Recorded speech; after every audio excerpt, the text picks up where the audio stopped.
તો આગની ઘટના બાદ એએમસીની તપાસ યથાવત છે। અમદાવાદમાં ફાયર સેફટી અંગે વિશેષ ચેકિંગ થઈ રહ્યું છે। શહેરમાં કુલ 25 મિલકતો સીલ કરવામાં આવી છે। ફાયર સેફટીના નિયમોનું ઉલ્લંઘન કરનાર સામે પગલાં ભરવામાં આવશે। ફાયર વિભાગ દ્વારા 18 એકમો છે તેને સીલ કરવામાં આવ્યા। એસ્ટેટ વિભાગે 7 એકમો બંધ કર્યા છે। નિયમ તોડનારા સામે કડક કાર્યવાહી ચાલુ છે।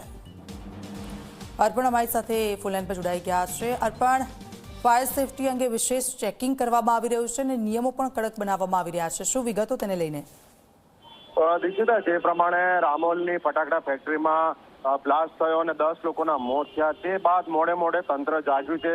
પોલીસ હોય, ફાયર વિભાગ હોય કે અમદાવાદ મ્યુનિસિપલ કોર્પોરેશન તંત્ર હોય, અમદાવાદ શહેર અને તેની આસપાસમાં કામગીરી કરવામાં આવી રહી છે। ખાસ કરીને જે વિસ્ફોટક પદાર્થોનું વેચાણ કરતા એકમો હોય તેઓ ધારાધોરણ મુજબ કામ કરે છે કે નહીં, તેમને લાયસન્સ લીધા છે કે નહીં, તેમનું બાંધકામ જે છે તે કાયદેસરનું છે કે નહીં, ફાયરની એનઓસી, આવા તમામ મુદ્દે ચેકિંગ કરવામાં આવી રહ્યું છે।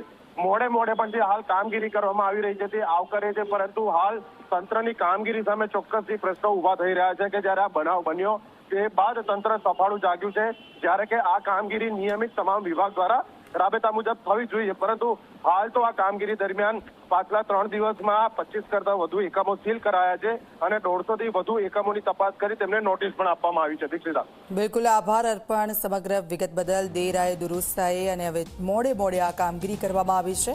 શહેરમાં કુલ 25 જેટલા એકમો છે તે સીલ મારવામાં આવ્યા છે।